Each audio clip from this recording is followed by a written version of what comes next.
말씀은 에스겔 23장 36절에서 49절까지입니다. 저와 여러분 한 절씩 번갈아 가며 읽고 마지막 절 함께 봉독하겠습니다. 여호와께서 또 내게 이르시되 인자야 내가 오홀라와 오홀리바를 심판하려느냐 그러면 그 가증한 일을 그들에게 말하라. 그들이 행음하였으며 피를 손에 묻혔으며 또 그 우상과 행음하며 내게 낳아준 자식들을 우상을 위하여 화제로 살랐으며 이 외에도 그들이 내게 행한 것이 있나니 당일에 내 성소를 더럽히며 내 안식일을 범하였도다. 그들이 자녀를 죽여 그 우상에게 드린 그 날에 내 성소에 들어와서 더럽혔을 때 그들이 내 성전 가운데에서 그렇게 행하였으며 또 4절에 먼 곳에 보내 사람을 불러오게 하고 그들이 오매 그들이 위하여 목욕하며 눈썹을 그리며 스스로 단장하고 화려한 자리에 앉아 앞에 상을 차리고 내 향과 기름을 그 위에 놓고 그 무리와 편히거리고 즐겼으며 또 광야에서 잡류와 술 취한 사람을 정하여 오매 그들이 팔찌를 그 손목에 끼우고 아름다운 관을 그 머리에 씌웠도다. 내가 음행으로 세한 여인을 가리켜 말하노라. 그가 그래도 그들과 피차 행음하는도다. 그들이 그에게 나오기를 기생에게 나옴같이 음란한 여인 오홀라와 오홀리바에게 나왔은즉 의인이 간통한 여자들을 재판한 같이 재판하며 피를 흘린 여인을 재판한 같이 재판하리니 그들은 간통한 여자들이요 또 피가 그 손에 묻었습니다. 주 여호와께서 이같이 말씀하셨느니라. 그들에게 무리를 올려보내 그들이 공포와 약탈을 당하게 하라. 우리가 그들을 돌로 치며 칼로 죽이고 그 자녀도 죽이며 그 집들을 불사르리라. 이같이 내가 이 땅에서 음란을 그치게 한즉 모든 여인이 정신이 깨어 너희 음행을 본받지 아니하리라. 함께 읽겠습니다. 그들이 너희 음란으로 너희에게 보응한즉 너희가 모든 우상을 위하던 죄를 담당할지라.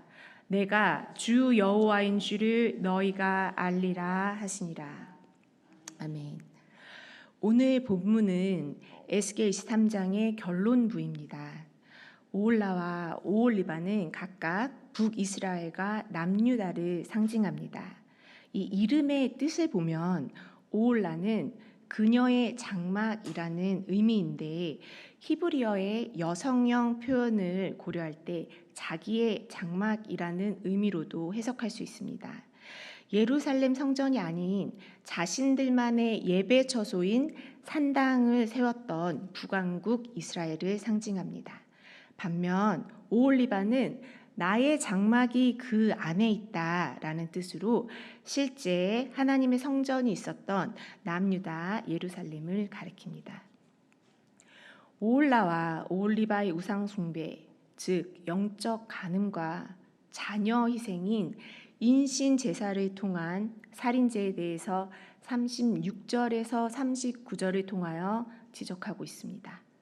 37절에서 말하는 우상은 몰렉과 같은 이방신을 뜻합니다. 고대 근동에서 신에게 제물을 드릴 때 자신이 가진 것 중 가장 귀하고 소중한 것을 바쳐야 효력이 있다고 믿었습니다. 그래서 국가적 위기나 극심한 가뭄과 같은 위기의 상황에서 신의 마음을 달래기 위해 최고의 희생 제물로 여겨졌던 자녀들을 바치곤 했습니다. 37절에 내게 낳아준 자식들은 언약 관계 안에서 태어난 모든 이스라엘 자손을 의미합니다. 즉 이스라엘 백성이 낳은 자녀는 단순히 자녀를 낳은 부모의 소유가 아닌 하나님과의 언약 관계 안에서 태어난 하나님의 백성이며 하나님의 소유라는 의미입니다. 즉 이스라엘의 모든 자녀는 하나님께 속한 거룩한 존재입니다. 그런 그들을 우상에게 불살라 바친 이스라엘이었습니다. 더욱 충격적인 것은 그들이 자녀를 우상에게 불살라 바친 그 끔찍한 죄를 저지른 바로 그 날에 아무렇지도 않게 하나님의 성소에 들어와 제사를 지냈다는 것입니다. 이는 하나님의 거룩함을 정면으로 대적하여 훼손하고 있는 것을 보여줍니다. 또한 그들의 종교적 위선이 극에 달했음을 그들의 영적 무감각이 얼마나 심각했는지를 보여주고 있습니다. 그들의 삶은 하나님의 성소와 우상의 제단을 부지런히 오가고 하는 삶이었던 것입니다. 하나님의 자녀라는 정체성과 풍요와 성공에 대한 세상에 대한 욕망이 공존하는 삶이었습니다. 이것이 바로 하나님께서 말씀하시는 가증한 일이라는 죄입니다. 사사기 2장 10절을 읽어드리겠습니다. 그 세대의 사람도 다 그 조상들에게로 돌아갔고 그 후에 일어난 다른 세대는 여호와를 알지 못하며 여호와께서 이스라엘을 위하여 행하신 일도 알지 못하였더라. 이 구절은 여호수아가 그 광야에서 40년 동안 이스라엘 백성들이 생활을 하고 여호수아가 이스라엘을 약속의 땅인 가나안에 들어가서 생활을 하다가 여호수아와 여호수아의 세대들이 죽고 바로 그 다음 세대들이 여호와와 여호와께서 행하신 일을 알지 못한다라고 이야기하는 것인데요. 충격적이면서도 의문이 드실 거라 생각합니다. 이제 6.25나 우리나라 역사에서 일제강점기 세대를 지내셨던 부모님이나 아니면 할머니, 할아버지 세대로부터 그때 얘기를 들어서 저는 제가 겪지는 않았지만 그때 얘기들에 대해서 듣거든요. 그런데 어떻게 여호수아와 여호수아 세대가 죽자마자 그 다음 세대가 여호와께서 하셨던 그 일들에 대해서 알지 못한다라고 이야기하며 하나님을 잊었다고 할 수 있는지. 그런데 그들이 여호와의 이름이나 하신 일에 대해서 망각하거나 무지했다라고 하는 것이 아닙니다. 그들은 여호와를 완전히 버린 것이 아니라 오늘 읽었던 본문에 오홀라와 오홀리바가 했던 것처럼 이 세상의 신들과 여호와를 같은 자리에 두고 함께 섬기는 영적 간음을 하였다는 이야기입니다. 사사기 2장 11에서 13절에 그들이 여호와를 버리고 바알과 아스타롯을 섬겼다고 이야기합니다. 그들에게 전쟁을 위해서는 여호와를 섬기고 그들에게 농업을 위해서 정말 삶에서 필요한 신이었던 바알을 섬겼던 것입니다. 그들은 하나님을 인정한다고 할지 몰라도 분명히 나 이외에 다른 신을 두지 말라고 하신 하나님이 보시기엔 그들은 하나님을 알지 못했던 것이고 하나님을 버렸던 것입니다. 에스겔 선지자는 이러한 이스라엘의 가증한 일이 그 이전인 애굽 땅에서부터 있었음을 에스겔 23장 3절에서 그들이 애굽에 있을 때에 행음하되 라고 지적합니다. 애굽에서 400년을 지내는 동안 그들은 애굽의 다신 문화에 젖어 들었던 것입니다. 그들이 광야에서 금 송아지를 만든 사건을 보면 그들의 속에는 여전히 애굽의 신들의 잔상이 남겨져 있음을 알 수 있습니다. 애굽의 다신들 중에 아피스라는 살아있는 황소신과 암소의 형상을 한 여신인 하토르가 있습니다. 출애굽기 32장 4절에 보면 이스라엘 백성들이 만들어진 송아지 형상의 우상을 보고 이는 너희를 애굽 땅에서 인도하여 낸 너희의 신이로다 라고 합니다. 즉 그들에게 익숙한 우상 형상을 만들어 놓고는 그것을 여호와 하나님이라고 말하는 죄를 범한 것입니다. 그들이 생각하기에는 그들은 여호와를 버린 것이 아닙니다. 하지만 하나님이 보시기에는 이것은 바로 영적 행음, 가증한 일이었습니다.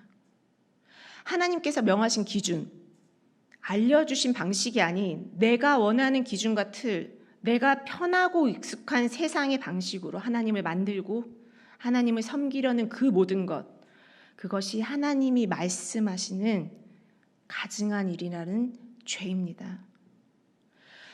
오늘 본문에서 쓰인 우상이라는 단어는 본문 가운데 37절, 39절, 49절에서 쓰였습니다.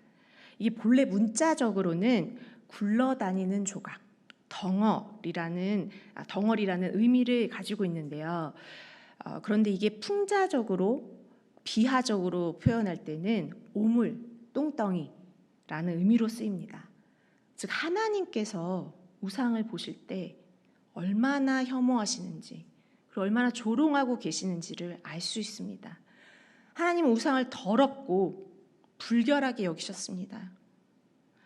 우상은 실체 없는 헛것일 뿐만이 아니라 혐오스러운 오물, 똥에 불과할 뿐입니다. 이스라엘 백성들은 똥에게 자녀들을 불살라 바친 것입니다. 똥을 만진 손으로 똥밭에서 구르다가 하나님의 성소에 들어오니 당연히 성소를 더럽혔다고 표현하신 것입니다. 이어서 40절에서 44절까지 정치적 음행에 대해서 말씀하십니다. 하나님만 의지하지 않고 주변의 열강을 의지함을 영적 간음이라고 말씀하십니다. 이스라엘이 어떻게 이방 국가들과 동맹을 맺었는지 보면 먼저 이스라엘이 사절을 보내서 그들을 불러들입니다. 아수르나 바벨론 같은 먼 곳의 사절을 위해 목욕하고 화려하게 치장하는 모습은 그들을 유혹하고 환심을 사기 위해 모든 노력을 기울였음을 보여줍니다. 거기다 더해서 본래 하나님께 드려야 할 거룩한 예물 41절에 내 향과 기름이라고 표현되었는데요. 이것이 하나님과 향과 기름인데 우상 숭배와 이방 동맹에 남용하였음을 말씀하십니다. 또한 43절은 오랜 음행으로 쇠약해졌음에도 계속하여 행음하는 모습을 이야기하고 있습니다. 이는 거듭된 실패에도 불구하고 하나님께로 돌아가지 않고 내가 할 수 있다라는 생각으로 인간적인 방법에 의존하는 이스라엘의 완고함을 나타내고 있는 것입니다. 사랑하는 성도님들, 오늘 본문의 오홀라와 오홀리바의 이 모습들이 오늘날 우리를 비추는 거울은 아닐까 생각됩니다. 우리가 입술로는 하나님은 나의 주인이십니다 라고 고백하면서 삶의 중요한 결정은 돈과 성공, 세상의 인정을 따라하고 있지는 않은지요. 이것은 여호와와 이방신을 함께 섬기고 있는 것입니다. 또 주일 하루 예배드리는 것, 예배만 거룩하게 드리는 그것이면 족하다고 생각하면서 월요일부터 토요일까지는 세상의 가치관, 내가 정한 기준, 내가 원하는 것들을 내 삶의 기준으로 살아가는데 아무 거리낌이 없다면 우상에게 제물을 드리고 하나님의 성소에 들어오고 있는 것입니다. 우리가 보는 이스라엘의 이 비극은 하나님을 완전히 몰라서가 아니었습니다. 오히려 하나님을 적당히 알아서였습니다. 내 삶의 일부만 적당히 내어드리고 나머지는 세상의 방식대로 살아가도 괜찮다고 생각한 그 위험한 타협이 그들을 멸망으로 이끌었습니다. 오늘날 우리는, 교회는 예배를 통하여 무엇을 기대합니까? 예배 가운데 있는 찬양과 말씀을 통해 나의 감정의 고향이나 감동, 많은 이들이 이런 것들을 기대하는 것이 오늘날의 예배의 현실이라는 생각이 종종 들곤 합니다. 그래서 예배에서 내가 누릴 더 큰 감동을 위해서 오늘날 교회들이 예배를 더 화려하게, 더 감동적으로 만드는데 힘쓰는 모습을 가끔 볼 때가 있습니다. 그러면 우리가 예배를 앞에 두고 하나님께 대한 경외감은 어디에 있을까요? 우리가 어쩌면 하나님에 대한 경외감은 잊어버린 것이 아닌지 모르겠습니다. 우리가 우리의 삶에 그리고 우리의 중심에 하나님에 대한 두렵고 떨리는 마음이 있는지 돌아볼 수 있는 그런 아침이 되길 축복합니다. 오홀라와 오홀리바를 통하여 우리는 인간은 스스로의 힘으로는 결코 죄의 사슬을 끊을 수 없는 전적으로 부패한 죄인임을 보았습니다. 죄의 값은 사망입니다. 오홀라와 오홀리바가 받은 이 심판이 우리가 받아야 할 심판입니다. 그런데 우리의 이 심판을 대신하여 받으신 분이 우리 주 예수 그리스도이십니다. 주님은 음란한 우리를 버리지 않으시고 자신의 피로 우리를 씻겨 우리를 정결케 하셨습니다. 이 끔찍하고도 절망적인 오늘 본문을 통하여 우리에게 우리 주 예수 그리스도가 얼마나 절실히 필요한지 다시 확인하고 또 선명하게 깨닫게 됩니다. 혹시 이 에스겔을 통하여 또 오늘 말씀을 통하여 우리의 이 추악하고 더러운 모습을 보면서 또 절망하거나 좌절하신 분들이 계시나요? 저는 이 말씀들을 통해서 가끔 항상 내가 죄인임을 깨닫거든요. 근데 그러실 필요가 전혀 없습니다. 그럴 때마다 그 자리에서 우리의 유일한 소망이신 예수 그리스도를 붙드시길 바랍니다.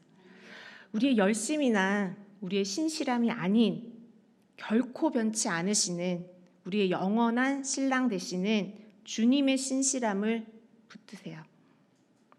우리가 오직 바라봐야 될 것은 하나, 예수님의 십자가입니다.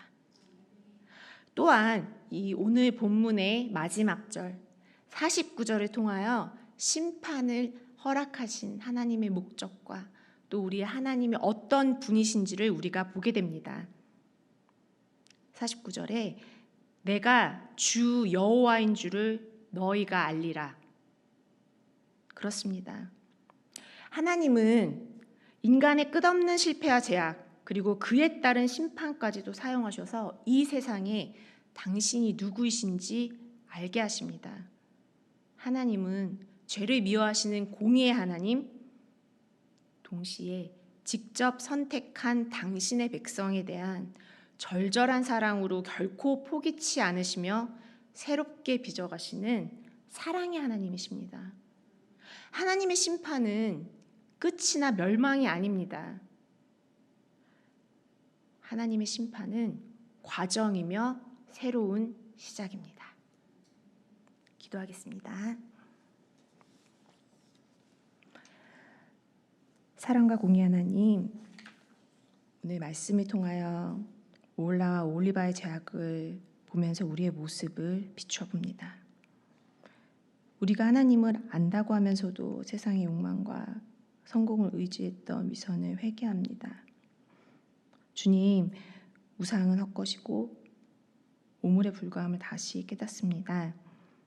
우리의 눈과 마음을 정결케 하시고 오직 주님만 경외하며 따르게 하시옵소서. 십자가에서 우리 죄를 대신 지신 우리 주 예수 그리스도의 은혜를 붙들며 오늘도 성령의 도우심으로 주님의 거룩한 신부로 살기를 원합니다. 삶의 모든 자리에서 오직 주님 한 분만을 경외하며 따르는 참된 예배자로 살아갈 수 있도록 은혜 부어주시길 간절히 소망합니다. 우리의 유일한 소망이신 예수 그리스도의 이름으로 기도합니다. 아멘.